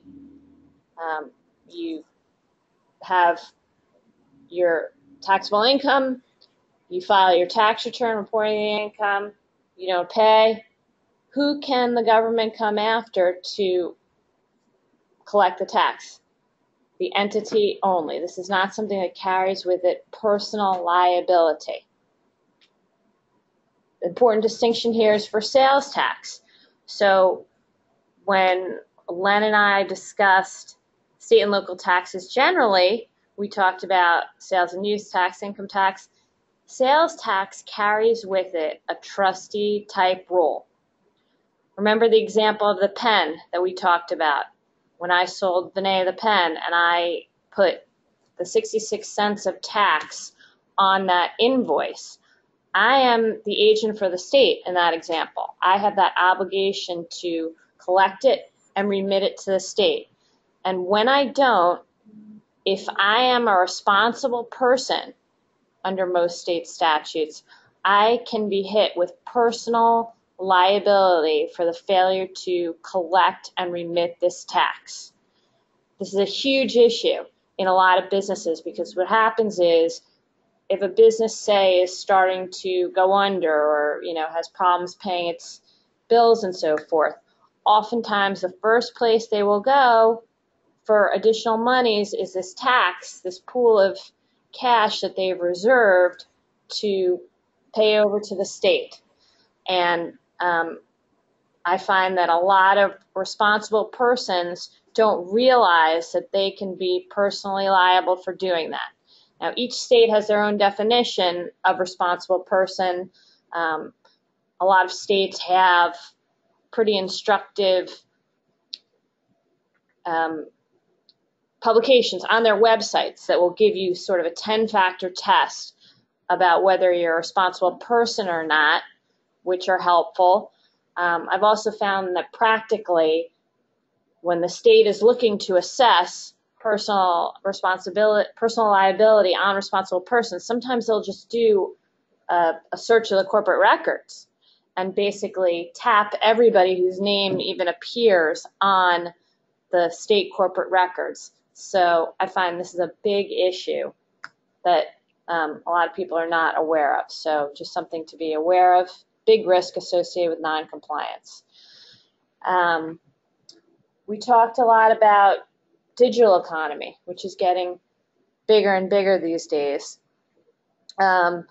So software as a service basically is it's a model where software is hosted in one place but licensed by subscription for use by consumers.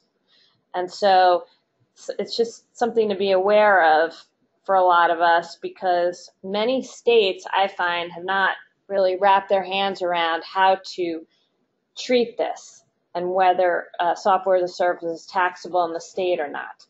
So just a couple of examples.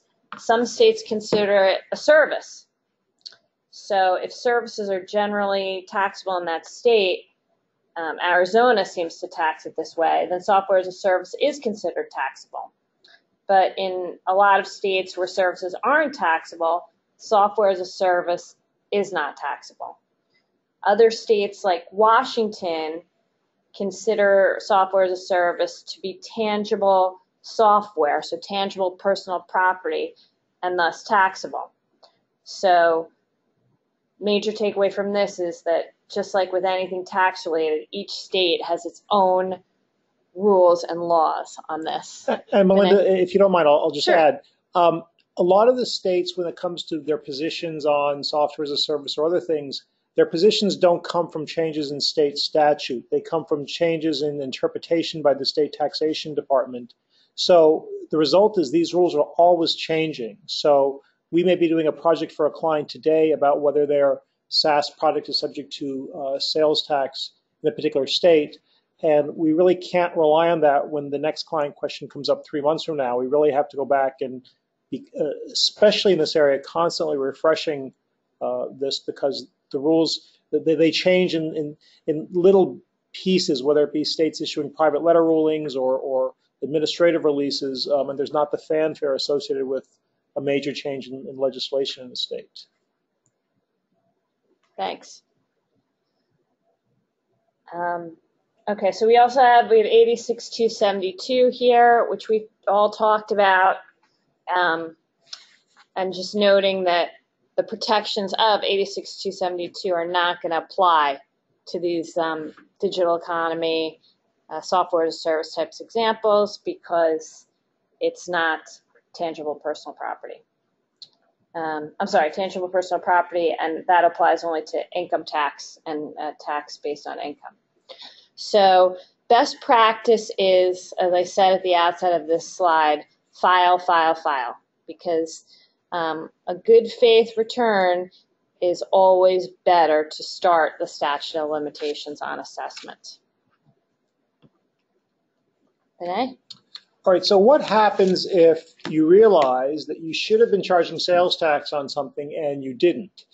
It could come up in another number of contexts. It could come up in the context of a state tax audit, could come in the context of just becoming aware, a client calling you and saying, well, shouldn't this be charged subject to sales tax? A number of different, could be an M&A context that we'll talk about in a second. So what do? You've made all these sales to all these people for maybe many years, and you think you should have charged sales tax. What do you do? So a couple of steps when you're trying to figure out to quantify and fix the problem. So even if you should have charged sales tax on a taxable event and you didn't, that doesn't relieve the customer of the obligation to pay use tax. So one step is to try to get some sort of assessment. Did your customers pay use tax? Now, generally what I've seen is if my customers are sophisticated taxpayers, meaning large corporations, they will often have a department who's always looking for this. And we've had clients where their client base is large Fortune 100 companies, and their companies usually always will most of the time collect the sales, pay the use tax, which can be used to defend our client to reduce the amount of sales tax that they would otherwise owe. The other angle to look at is, are there ways to characterize this sale as being exempt? So most states will have exemptions for manufacturing equipment, for research activities. Is there any way to look at the sale to see if it could fall under one of these exemptions? And then we have a question of then going back and documenting that in the form of resale certificates, but first we have to get there factually. And then the other angle is, and this is probably the least popular, is does the contract you have with your client allow you to go back and charge sales tax? So you sold some software as a service, you realize that it was taxable in that particular state. Does the contract allow you to go back and charge the sales tax? Now, that may be all fine in terms of the contract language if it allows for it, but obviously you have to consider the business relationship. If you've sold a major piece of software to somebody and then you come back 2 years later and say, oh, by the way, you owe us 8% on that $500,000 sale, that's not going to be the best customer service move you can make. So you have to consider the existing business relationship, or it may be somebody who's no longer a client who may say, that's not my problem anymore, it's your problem. And it may not be, even if you have the ability to go back under the contract, it may not be worth the expense of trying to litigate and collecting the money from the customer. So those are some of the things we look at when we are trying to fix sales tax problems. Wanda? Thanks. In addition, you should realize that there are certain state-specific amnesty programs, which can be great. The state essentially offers, for a limited time period, taxpayers the opportunity to come in and fix prior problems. The states have great guidance on them on their websites. There's one right now in Texas, and Texas has its own tax amnesty website, which delineates all of the pieces to it. It's running through June 29th, 2018, if anybody's interested, and basically sets forth who's eligible, what taxpayers are eligible, what taxes are eligible, and so forth. Alabama has one that's coming up. The application period starts July 1st, same type of thing. So excellent opportunity to fix past problems. These come about often when there's a change in the state leadership. So also great URL there up on the slide that maintains, the Federation of Tax Administrators maintains a current list of these programs, when they open, when they close, and the links. And what else? Typically offered for a limited time period, limited taxes, and so forth. So they're a great way to fix the problems and come into 100% compliance. Another way to fix the problem, and the best way in our view, is voluntary disclosure. What do you do when you have a client who comes in and tells you about past problems and what's the best way to fix it? Come forward. So basically the idea is to come forward and fix it before the state fines you. And generally that's a prerequisite to these programs, that you can't be under some sort of audit or the state cannot have already contacted you for these, hence the term voluntary. They're state specific. Most states have their own formalized programs with their own formalized requirements. New York, for example, I do a lot of voluntary disclosures there, and you must generally submit an application on the internet first to be approved, and then you have a follow-up paper agreement that has to be submitted in connection with offshore voluntary disclosure issues. There's also a multi-state voluntary disclosure program, which 38 states participate in, though notably California and New York are exceptions, and they don't participate. And if you go on to the website, it's mtc.gov, which sets forth all of the requirements in the MVDP, the Multi-State Voluntary Disclosure Program. Basically, you're allowed to come in with your back tax liabilities and negotiate a settlement to enter into these agreements. You generally have a look-back period, which can vary state to state. It's generally 3 to 5 years, depending on the state. And what happens is, if accepted, the state is going to partially or completely waive penalties and also agrees not to assess tax and interest prior to the look-back period. So this is huge. Huge opportunity to fix the problem, which dovetails into that next bullet point on fixing the problem. If you don't go into a voluntary disclosure type initiative, maybe you say, fine, I'm just going to do everything I'm supposed to do on a going forward basis.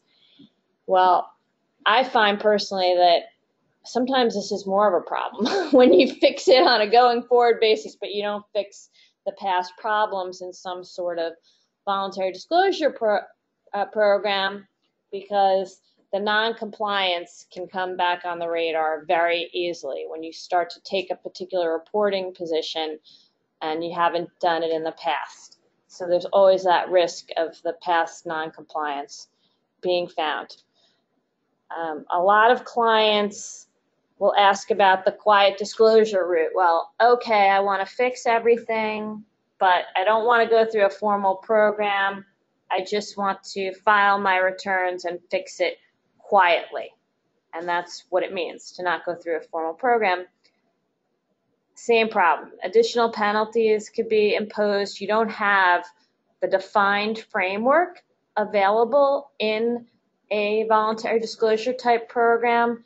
So I personally am never a fan of the quiet disclosure. And also, the state can ask for more years going back. So, I mentioned that if you go through one of these multi-state voluntary disclosure type programs, the state will usually agree to, in exchange for a year coming forward for those look-back years, they won't go past that, which is huge. If you amend quietly, you don't have that on the table. And if you haven't filed returns, the statute of limitations remains open indefinitely. So that's a huge potential problem. And then, of course, there's a do nothing. Who's going to know? Which, in the M&A world, really, well, do you want to chat about that? So let's go right into that, because this is and I know we're up against the time. We're going to be done in 1 or 2 minutes. In the M&A world, this is a huge issue. Whether you're on the buy side or the sell side, you have to look at it from a buyer's point of view. They're going to look at exposures that they don't want to walk into. And I think a really critical concept for you to know is even in an asset purchase, right? So if I'm a buyer coming and doing an asset purchase, many of these liabilities we're talking about, especially as it comes to sales tax, have carryover liability or a transferee liability concept. So the buyer may be subject to the sales tax exposure or even income tax exposure, even in the context of an asset purchase. So this is where we see kind of the culmination of everything we've been speaking about, the importance of being on top of things. So with that, we're going to go to the last polling question. A business acquisition structured as an asset purchase provides insulation to the buyer for past SALT non-compliance by the seller. True or false?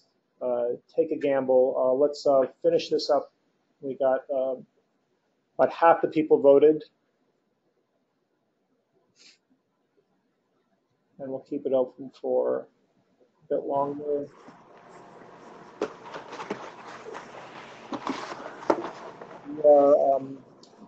Let's go ahead and close the polling.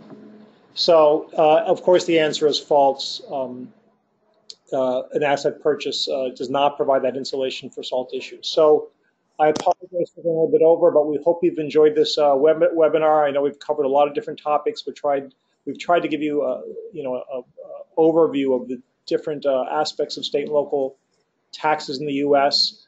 You have all of our contact information in the introductory slides. So I welcome you to please contact any of us if you'd like to talk about these issues further. And on behalf of the panelists, we'd like to thank you.